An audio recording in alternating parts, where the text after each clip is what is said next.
Suspense.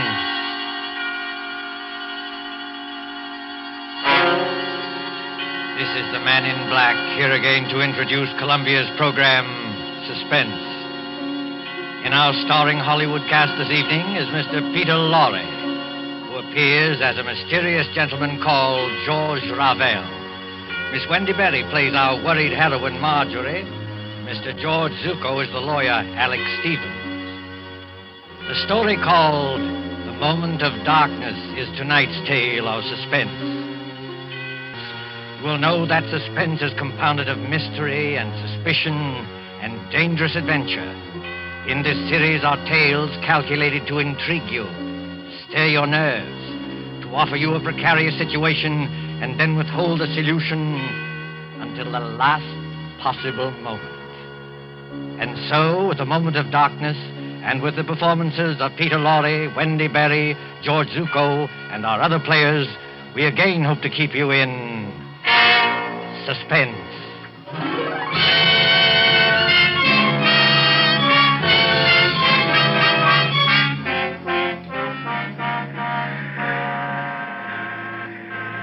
The Train Bleu crack express train from Paris to the French Riviera, which in these carefree days before the war used to make the journey from Paris to Nice overnight. At the Gare du Sud, on this particular mild spring evening, the train with its glistening wagon-lits, or sleeping cars, waits in a station filled with smoke and the iron coughing of engines. You can hear the excited crowd and the slamming of compartment doors. You can see the guard standing by with his watch in hand, with his horn ready to blow as a signal. En voiture, messieurs les voyageurs! En voiture! À bientôt! Better get in, Emily. The train just about ready to start. Commotion there. At the last moment, just before the signal, a girl in a light summer dress, carrying a small suitcase, hurries along the platform towards car number 10. The girl is blonde and evidently English, and as she hurries towards the guard... En voiture! Dépêchez-vous, mademoiselle. Hurry up, please. Oh, yes, of course. Is this carriage number 10? Oui, mademoiselle, numéro 10. Hurry up, please. Thank you. I'll get in. Et maintenant...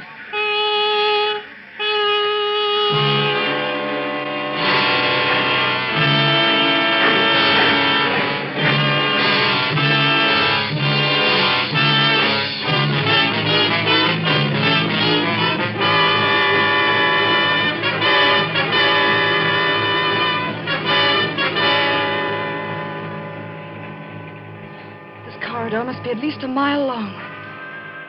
Car 10. Compartment number 6. Compartment number 6. Compartment... Oh, here it is.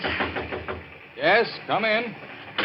Mr. Stevens, Oh, I beg your pardon. That's quite all right. Won't you come in? I thought this was Mr. Stevens' compartment. It is his compartment. I'm sharing it with him.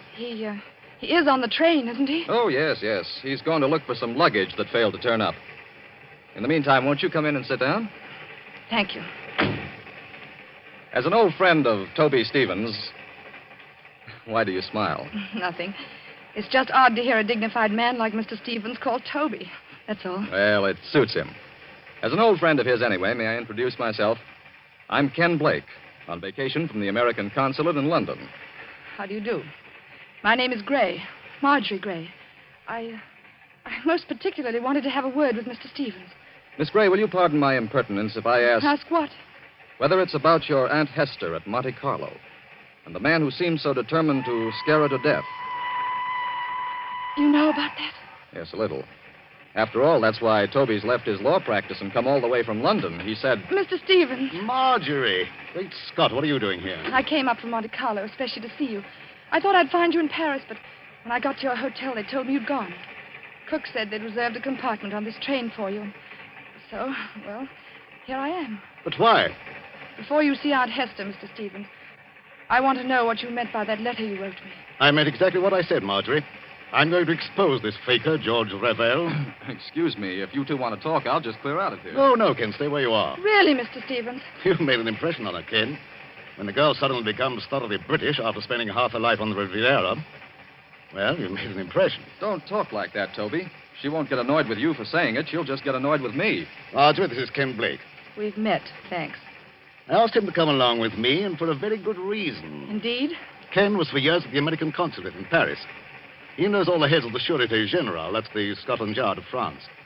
And in particular, he knows the great detective Flamand, who's the chef de sûreté. I thought Ken might be very useful when we nab Ravel. But I tell you, Ravel is dangerous. Dangerous, my eye. Something's going to happen. I know something dreadful's going to happen. Now, let's face the situation, Marjorie. Your Aunt Hester is middle-aged, wealthy, and, Oh, if only Uncle Paul hadn't died. He was the decentest person I ever knew. But he did die, my dear, and Hester can't be consoled. She can't eat, she can't sleep, she can't think of anything except getting in touch with his spirit. Along comes this faker Ravel to give seances. I wonder if he is a faker. You're not falling for this Tommy rot, surely? Really, Mr. Blake, if I'd asked for your advice in this matter... I beg your pardon, Miss Gray. When we get to Nice, I'll take the first train back to Paris. No, wait, please. I didn't mean to be rude. It's nice of you to help us, but it's the whole atmosphere of Monte Carlo. Well, that's quite all right, my dear. We understand. Of course. There's Aunt Hester in that villa over the Mediterranean. There's Ravel, all thin and quiet and swarthy, with those somber-looking eyes of his. He seems to dominate her, just as Mr. Stevens used to. Dominate her, my dear? That's rather a strong word for an easygoing old buffer like me. The things Ravel does at those seances are terrifying. I don't know whether he's an imposter or not, but I am sure nobody else can do what he does. Now, there, Marjorie, is where you're wrong. I can. You can? Yes.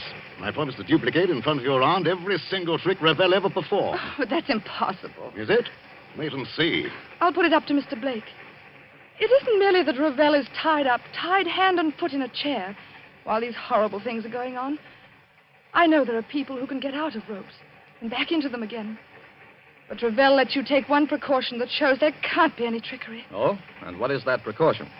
Just before the lights go out, he takes a piece of white paper. Well? He puts one under each foot.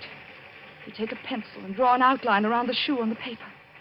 If he moved the millionth fraction of an inch, it would show in the outline later. But it never does. Well, look here, Toby. That's a bad one. Why does it strike you as being so funny? Because I can do it, too. Just give me a moment of darkness, that's all. You mean he gets out of his shoes or something like that? No, he could hardly get out of his shoes and back into them without disturbing the outline. Then he doesn't leave his chair after all. On the contrary, he can be all over the room. Well, how in Satan's name does he do it? My dear fellow, there's nothing simple.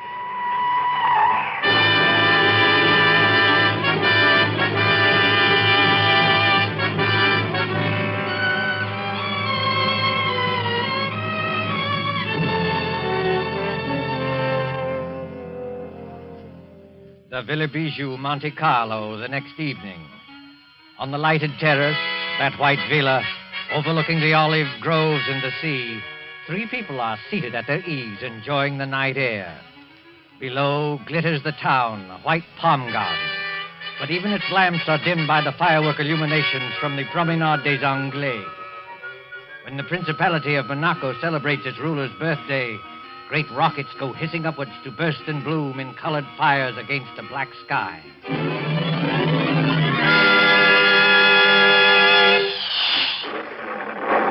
Stevens, I don't like those fireworks. The noise upsets me. I wish they'd stop. Never mind the fireworks, Hester. You've heard my proposition. Give me an answer. Oh, what's more, you spilled broth on your jacket at dinner. You're the clumsiest eater I ever saw. Here. Let me take a handkerchief to it. Please, Aunt Hester, won't you answer Mr. Stevens? Why don't you two let me alone, both of you? We're only trying to help you. Don't you believe that? Oh, yes, I believe it, but I'm happy. I talked with my husband twice last week. Now, look here, Hester. This has got to stop. Why? Ravel's a fraud, and I can prove it. If Monsieur Ravel is a fraud, what has he gained by this? Has he asked for money? I don't know, has he? No, not a penny. You haven't changed your will by any chance. People do queer things sometimes that even their solicitors don't know about. Oh, no, dear, I haven't changed my will. When I die, Marjorie inherits everything. I am a lonely woman. I'm getting old. I haven't got much to look forward to. Now, why don't you go your way and let me go mine? Suppose Ravel is a fraud. Just suppose it. Well, all right, have your way. You wouldn't like to think you'd been deliberately tricked and imposed on now, would you? Oh, no. Now, listen, Hester. If I prove to you these so-called miracles were really tricks that I can do myself. Oh, don't be ridiculous, Alex Stevens. I offer to prove that here and now. Would that shake your faith a little? Yes, I suppose it would. But how did you become so clever all of a sudden? How did you become so gullible all of a sudden? You used to scoff at this sort of thing. You used to be gay and lively and go to the casino. Well, that was before Paul died. You're shivering, Marjorie. If you feel cold, put on a wrap. I'm not cold. It's only... Only what? Oh, got a kind of presentiment that there's something dreadful hanging over us. I can't tell what direction it's taking or who's in danger. But I'm sure it's going to burst. Just as sure as By George, look at that rocket. Yes. Red and gold stars. And a deathly white blaze like the life we're living. You can see every leaf in the garden. Every blade of grass. And we can also see, look there, Ravel and Ken Blake coming up the path. This Ken Blake, Mr. Stevens. Are you sure he's quite honest? My dear Marjorie, Ken's all right. I've known him for years. I thought he came here to help expose Ravel. But he and Ravel are as thick as thieves. What sort of game is going on here? Game, mademoiselle? You spoke of a game? Yes, Monsieur Ravel, I did. So did I, friend Ravel. Are you ready for my demonstration tonight? Demonstration? In the seance room upstairs. You claim you can bring back the dead. Pardon me, monsieur, I claim nothing. When I'm in trance, I cannot tell what happens. But I can. I'm going to make ghosts walk by perfectly natural means. You know, Monsieur Stevens, I don't understand your logic. Logic? Yes, you wish to, how do you put it? Expose me? But how will you expose me by these childish tricks? If I show you a counterfeit 10-pound note, does that prove there's no Bank of England? I'm not going to argue subtleties with you. You can always beat me there. I'm a plain, ordinary man with a little common sense to back me up. No. Come on, my friend. Not an ordinary man, surely. Just exactly what are you hinting at? Yes, I'd like to know that, too. Oh, Madame Hester, believe me, I didn't mean to upset you. I wouldn't upset you for anything. No, I'll bet you wouldn't. Well, I kiss your hand, madame. I'm all apologies. Well, let this gentleman do what he likes. But I warn him, it is dangerous. Dangerous? How is it dangerous? That's the first time you've spoken, Mr. Blake. Why have you been so quiet? Please, Marjorie, please now, be a good girl and stop interrupting. Oh, I'm sorry, Aunt Hester. But he's been muttering to himself and moving from one foot to the other and looking guilty. Confound it, I'm not looking guilty. Aren't you? No, it's a hot night. I don't like this business at all. Why will a seance be dangerous? Why? Because we shall be tampering with evil forces. Evil forces, my foot. Oh, you doubt it? Yes. This brave Monsieur Stevens is challenging the unseen world. He's mocking at forces he does not understand. Believe me, monsieur, they are not mocked without danger. I'll risk that, thanks. Well, up in a seance room, with a door bolted on the inside, we shall be at their mercy. The evil forces, the elementals, will wax and grow strong. They can take us in their grip, as I take this walking stick and... You've got strong hands, Monsieur Ravel. The hands of evil spirits are stronger. Much stronger. I'm afraid. I wonder if we ought to do this. I've been wondering the same thing. What does your aunt say? Well, I don't know what to say. I'm so confused. Well, I want to break down and cry. I suppose we'd better do it, or Alex Stevens will never let me hear the end of it. For the last time, monsieur, will you be warned of danger? No. Very well. Oh, Madame Hester. Yes, Monsieur Ravel. Do you believe that I'm an impostor? No, dear, of course not. But But in your heart, you are not yet convinced. Well, I don't know. I'm not such a fool as some people seem to think. But if something did happen, something to show there are living forces beyond this world, it would convince you utterly? Oh, yes, I suppose it would. Then, shall we allow Monsieur Stevens to go on with his demonstration? I have a feeling we shouldn't do this. Oh, I'm afraid.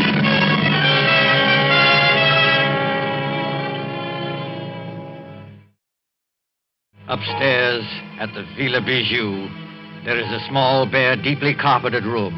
Its only furniture consists of a round table, 5 chairs, and a large cabinet phonograph. There is only one door, and there are no windows. In one chair, a little way back from the table, sits Mr. Alexander Stevens. He is tied hand and foot, the outline of his shoes drawn with pencil on pieces of paper, so that he cannot move. Now then, friend Raphael. Have you quite finished tying me up? Oh, yes. Yes, and I bet you won't get out of these knots, sir. Well, we'll see about that. Are the rest of you ready? Yes, all right. Oh, dear, I wish I'd put some smelling salts in my handbag. Well, what do you want us to do now? We'll have conditions exactly as they are for Mr. Ravel. I'll sit in this chair back from the table. You four sit round the table, clasping hands to form a circle. All right, let's get on with it. Ken, will you start the gramophone? I believe it's customary, Mr. Ravel, to have hymns played at the beginning of a seance to establish the proper frame of mind. Yes, monsieur, that's true. You fool. What did you say? Oh, nothing, monsieur. Please continue. Start the gramophone, Ken. When you've done that, turn out the lights on that switch by the door. Then join the circle. Clasp each other's hands tightly and don't let go unless... Unless what? Well, unless something gets me. Be careful, monsieur. Go on, please. Start the gramophone. All right, here goes.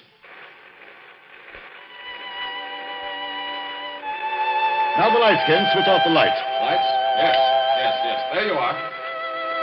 It's pitch dark. I can't see my way back to the table. Here, Ken. Here's my hand. Thank you. Mine Thanks. on the other side, Mr. Blake. Thank you. I've got my bearings now. Are all of you clasping the hands of the next person? Then quiet and wait for what's going to happen.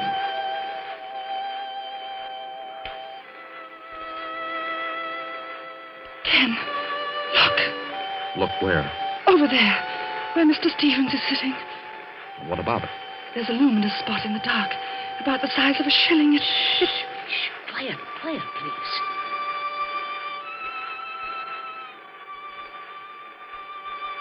Did anything touch the back of your neck? No. What was that? It's Alex Stevens. I know it. This was not on a program, madame. Break the circle and get those lights on. The luminous spot is still there. Oh, hurry, Ken. I can't see my way in the dark. I don't know which direction the lights are. Wait a minute. Here's the wall. If I grope along here, I ought to find the switch.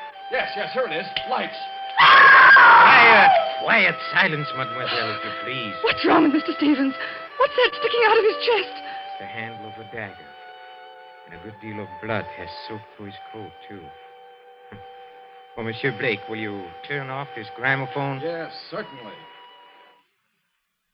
But you're not saying that Toby Stevens is dead? I'm afraid he is, my friend. That's a direct heart wound. Perhaps 10 seconds of intense agony, and then the end. Oh, is the door still bolted from the inside? Yes. Then we are all alone, here. The 4 of us. This rash gentleman, one imagines, did not kill himself. He's too well tied up. I know who killed him. Mr. George Ravel. You did, with luminous paint. I killed him, mademoiselle? With luminous paint? I mean, that was part of the trick. You tied him up. You were the only one who touched him. And?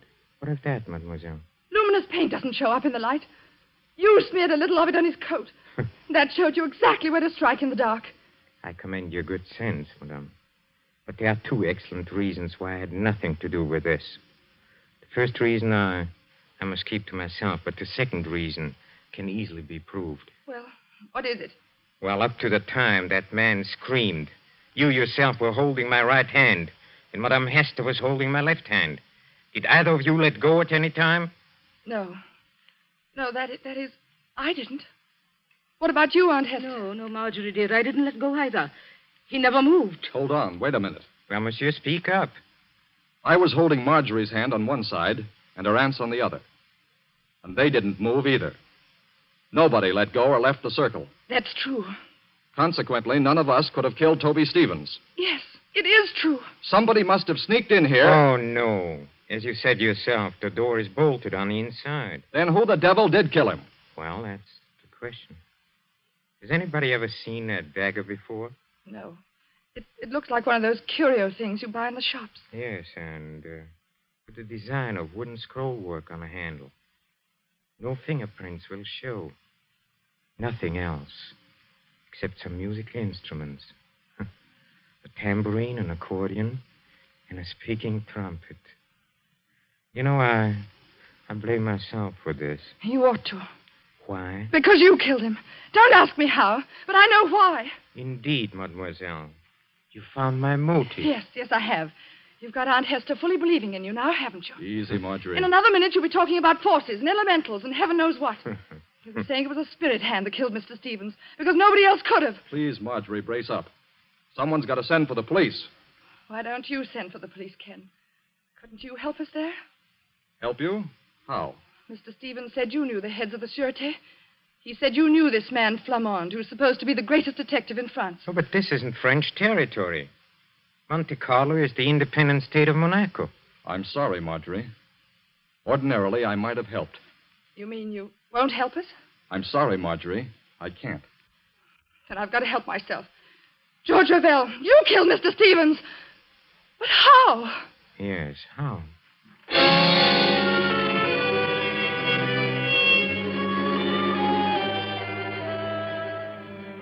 24 hours later, 24 hours of blind puzzling. In the railway station at Nice, 9 miles from Monte Carlo, the night express for Paris is already underway. The guard has blown his signal, and the great wheels grind. A young man, hatless and worried, pushes through the crowd past the already moving train. Non, monsieur. C'est défendu. Vous êtes trop tard. Too late, nothing. I'm getting aboard this train. Prenez garde, monsieur. Prenez garde. I'm sorry to have caused you any trouble, guard. But do you happen to know whether... Marjorie, Ken Blake, what are you doing on this train? exactly the question I wanted to ask you. Walk along the corridor with me, will you? All right. Marjorie, you little idiot. What's the idea of running away? If it's any of your business, Mr. Blake, I'm not running away. I'm merely going to Paris. You were told to stay in Monte Carlo. Don't you know you can land in jail for this? They'll put you in jail, too, won't they? Yes, I suppose so. But what's the idea of going to Paris? First of all, I had to get Aunt Hester away from that man, Ravel. She really thinks he can call up ghosts now. Is your aunt on this train? Yes, in that compartment there. Second, I'm going to Paris for some real help. I'm going to the Sûreté. I'm going to see this man, Flamand. You won't find Flamand in Paris, Marjorie. And you'll certainly never get him to arrest Georges Ravel. Oh? And why not? Because, my dear idiot, Georges Ravel is Flamand. What are you saying? The man who calls himself Ravel is really Flamand, the head of the whole French Detective Bureau. He made me promise not to tell anybody. Oh, then that's why you've been looking so guilty for 2 days. Yes, I tried to tip you off today, but the police were with us all the time. So he is a fake spiritual medium. Mr. Stevens was right about that. And I still say I'm right about the other thing. Whoever he is, Ravel killed Mr. Stevens. But how and why? Oh, I don't know. This alleged detective. Did he tell you why he was masquerading as a medium in Monte Carlo? No. All I know is that we're in one sweet mess. We've left town without permission. They'll probably stop the train and send us back in a patrol wagon. Oh, no, my friend. That won't be at all necessary. Ravel! Yes, mademoiselle. Ravel or Flamand. Well, since you know me as Ravel, call me that. You knew that I was on this train? Oh, naturally. Look here, old man. I kept quiet about you because you swore it was a matter of life and death. But will you answer a couple of questions now? Oh, with pleasure. Why did you pose as a medium? Because the Monacan government employed me to trap a murderer. So I had to work, how do you say, undercover. All right. Why was Toby Stevens killed? Stevens was killed because he was a blackmailer. A blackmailer? Yes, mademoiselle. Does that surprise you? Yes. Oh, yes, of course. Very much. I tried to warn Stevens, but the fool wouldn't listen. And then, well, I wasn't quick enough. Stevens was murdered, of course, by one of us 4 in the seance room. Well, that's impossible. Impossible? Oh, no. The trick was baffling because of its simplicity. I'm sure you killed him. One moment, mademoiselle. Let me show you what I mean by trick, baffling because it is so simple. Take, for example, the pencil outline drawn on a paper around the medium shoes. Did Stevens tell you how I did that? No. On this train 2 nights ago, he started to tell us, but... Then he just stopped in the middle of it and laughed.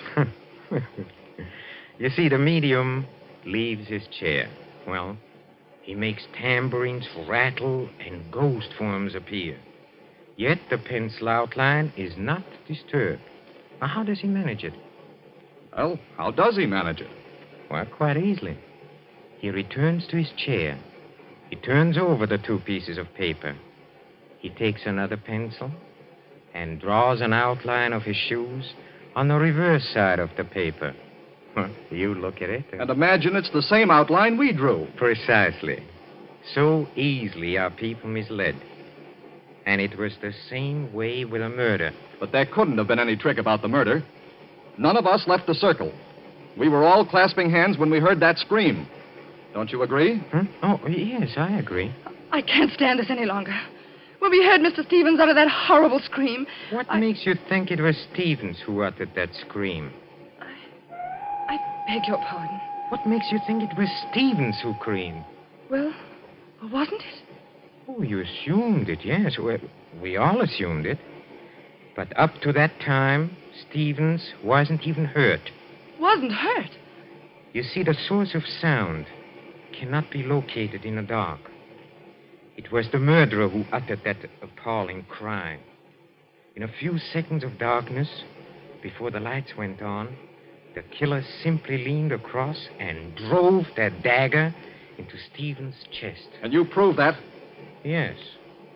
If Stevens had been hit at the time of the scream, blood would have blotted out the spot of luminous paint. Yet, Marjorie Gray saw the paint shining after the scream. That's true, Marjorie. I heard you say so. You put the luminous paint there, Ravel. You were the only person who touched him. Oh, no. There was one other person who touched him. Who was it? Another person, in full sight of you, said Stevens had spilled broth on his coat and swabbed at his chest with a handkerchief. You mean... I mean, of course, the real murderer. Your Aunt Hester. Yes, Marjorie. Your Aunt Hester. Aunt Hester! Keep back, all of you. Oh, so you managed to find the revolver? Marjorie, I poisoned your Uncle Paul. I poisoned my husband. And Alex Stevens knew it. You can't get away, madame. Keep away from that door. I never believed in spiritualism. I let myself be influenced by a medium because Alex Stevens would try to stop it. He was getting money out of me.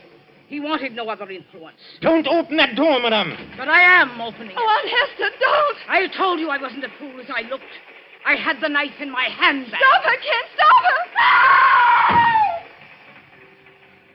Well, mademoiselle, she has committed many crimes, but now she has paid for them all.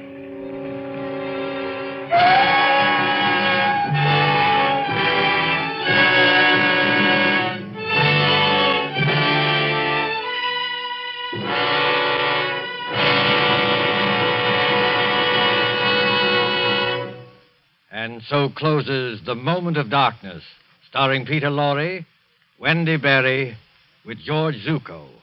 Tonight's tale of Suspense.